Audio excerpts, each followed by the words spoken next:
కూడా స్పష్టం చేశారు. ముఖ్యంగా చిత్తూరు, తిరుపతి, నెల్లూరు జిల్లాలకు సంబంధించి ఇవాళ కొన్ని చోట్ల భారీ వర్షాలు, మిగిలిన చోట్ల తేలికపాటి వర్షాలు పడేటువంటి అవకాశం ఉంది. రేపు చాలా ఇంపార్టెంట్.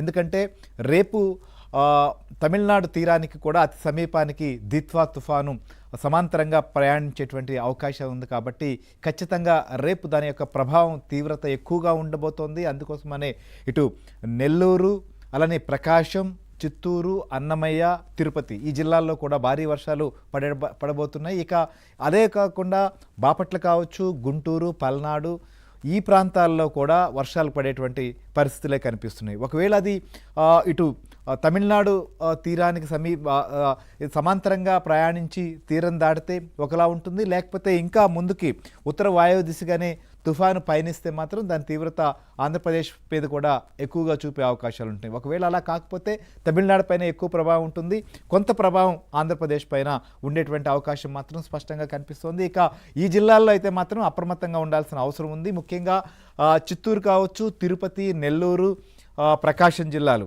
అట్లనే కొంత పార్ట్ ఏదైతే ఉందో బాపట్ల కావచ్చు, గుంటూరు ఈ ప్రాంతాల్లో కూడా కొంత అప్రమత్తంగా ఉండాల్సిన అవసరం అయితే మాత్రం కనిపిస్తుంది. ఎందుకంటే ఇప్పుడే కొన్ని చోట్ల పంటలు వేసేటువంటి దశ కొన్ని ప్రాంతాల్లో ఉంది. అలానే పంటలు ఏదైతే చేతికందేటువంటి దశలో కొన్ని వాణిజ్య పంటలు కూడా ఉన్నాయి. కాబట్టి ఈ ప్రాంతాల్లో ఉన్నటువంటి రైతులు ప్రస్తుతం వాతావరణ శాఖ నిపుణులు చెప్తున్న దాన్ని కూడా దృష్టిలో ఉంచుకొని తగిన జాగ్రత్తలు పడాల్సిన అవసరం మాత్రం కనిపిస్తుంది. ఇంకొక వైపు రాష్ట్ర ప్రభుత్వం కూడా దీనిపైన ఇప్పటికే హోంశాఖ మంత్రి అనిత అధికార యంత్రాంగంతో కూడా రివ్యూ చేశారు.